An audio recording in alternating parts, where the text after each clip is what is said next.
Nothing would give me more satisfaction than me tasing Phil Hellmuth. Oh.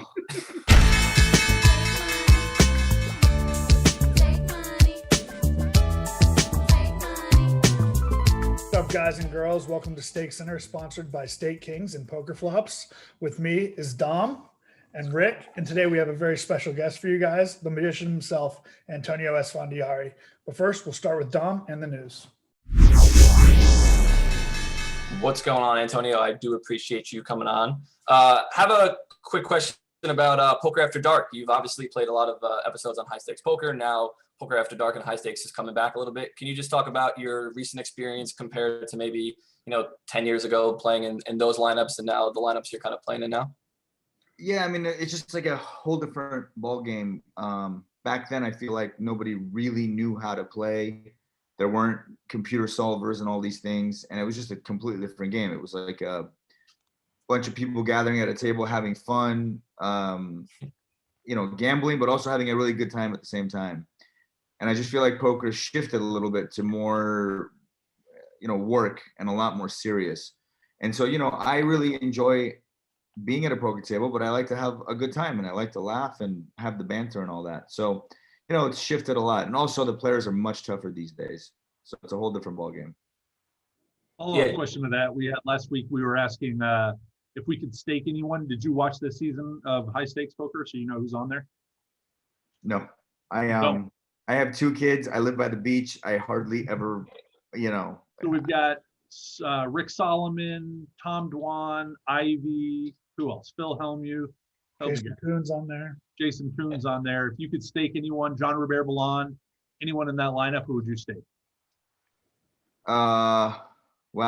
I'd probably just go with Phil Ivey. He's obviously the best. And, even though he gambles, he's probably a lot more calculated in his gambling than a guy like Rick Solomon, who just doesn't care and will gamble no matter what.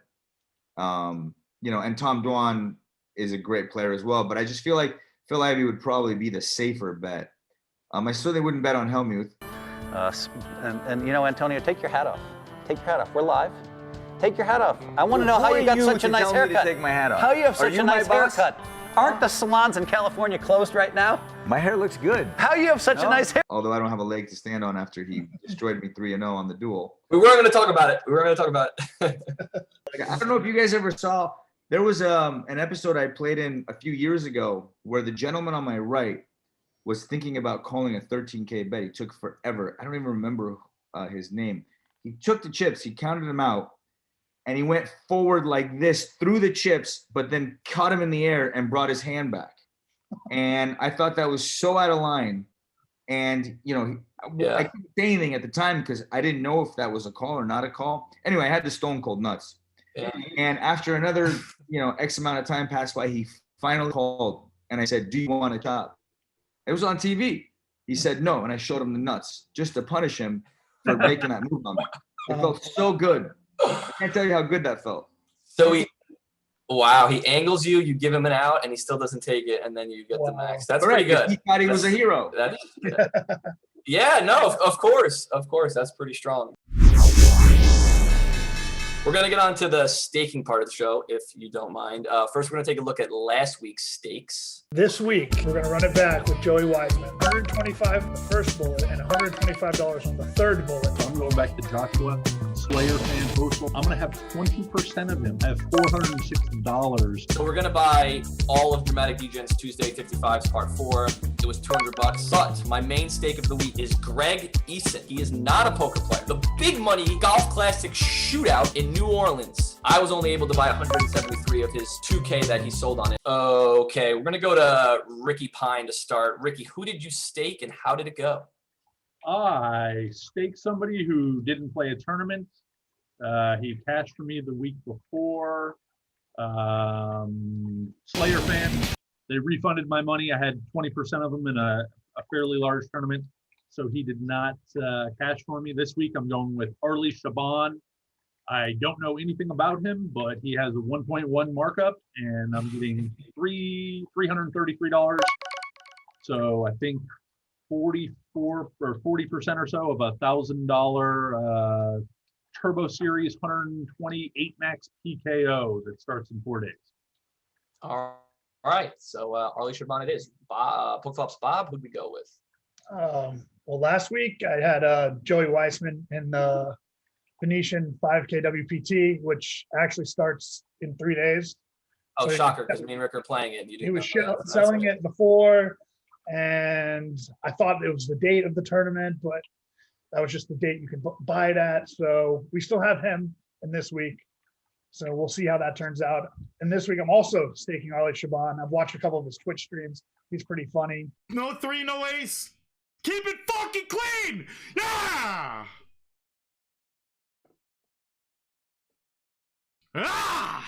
I want to be a Turbo Series champion. In the same tournament that Rick is, I'm buying 12% of him for $150. I'm going to go back with Aaron Ben, who cashed for me before, and this is the same bounty tournament that he played before and cashed there for me. So I'm going to go back with the hot hand that way. Sounds good. Before I go with my staking, Antonio, I'm not sure you're aware, but Daniel is playing Phil now, the newest duel. If you had a bet either Phil at plus 140 or Daniel at minus 160 in just that one duel session, who are you going with? I would probably pick Hellmuth at 140 just because it's, as soon as the blinds get up, it's kind of a crapshoot. And so I just don't think anyone's going to be that big of a favorite. It's a tournament structure and anything can happen. Yeah, no, that does make a lot of sense. He was saying he wanted to try to get them to run it twice, which I thought would be pretty funny if they allowed him to do To that. run it twice. I mean, who does that? Antonio, can we talk about Does this? that? Phil Hellmuth does that. He's so special. It's unbelievable, this guy. Can we talk about this? Because he came on and he's basically like, I've won 30 out of 31 heads-up matches, and he's trying to compare him beating you in 3 kind of live turbo sit-and-goes where you played like, 100 hands? And the variance has got to be through the roof, to what Doug Polk just did in Negron. And can you imagine what that would look like if he had to play 25,000 hands against Doug Polk? No, he would. I think he would get destroyed. And I've always said that I'd happily play Phil Hellmuth in a non-tournament structure for any amount of money, anytime he wanted. But he won't play me. When the blinds escalate, there's a lot of luck involved. And I also think he's probably a better tournament player, especially in that structure. So good for you, Phil Hellmuth. It is amazing how he sets it up in a situation where he's able to be competitive.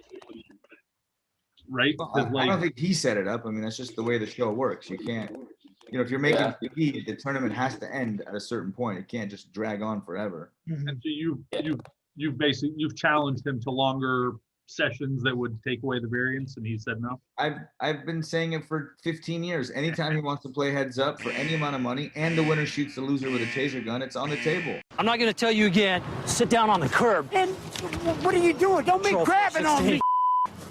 I just asked. You're going to get tased if you don't sit I down. ain't doing nothing to you. I'll get you, bitch.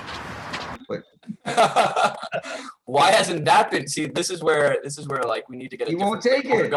I know, well, of course not. The taser gun to happen. The taser gun needs to happen. That's for sure. Oh man, poker goes can't do that. Sorry, my Nothing camera would seems give me to. more satisfaction than me tasing Phil Hellmuth. Oh, Have you ever been tased before? no. It's not that bad. I lost a bet. It's not that bad at all. It's not that bad. I'll take your word for it. How about Really that? just like a shock, probably 2 seconds of uncomfortableness. I don't know. I feel like Phil might react a little differently. But Antonio, are you familiar with Bill Perkins playing Landon, the Prince kid? Do I know Bill Perkins? I know Bill Perkins. I don't know the Prince kid. Okay, he's playing heads up. He's laying 9 big blinds per 100, so he's basically has a $720,000 lead, and he's playing this like wizard new kid that's studying Sims and stuff. You could bet on that on StakeKings if you want to either bet Bill at 9 big blinds per 100, or this random kid if you want to put your 250 on that, just as something easy. Sure, I'll just pick Bill Perkins. All right. Nice. All right, let's go on to my stakings. I did stake Greg Eason in a big money golf classic. I was wrong on the date. It looks like this isn't taking place until January 3rd, 2022. So Bob, I apologize for making fun of you that you picked someone that's mine's a year away. So that won't be cashing anytime soon. And Dramatic DGen decided to not play. He just posts Tuesday schedules and then doesn't play the tournament, so I get refunded. I guess it's better than losing, but it's still not much of a sweat. So no wins for me still.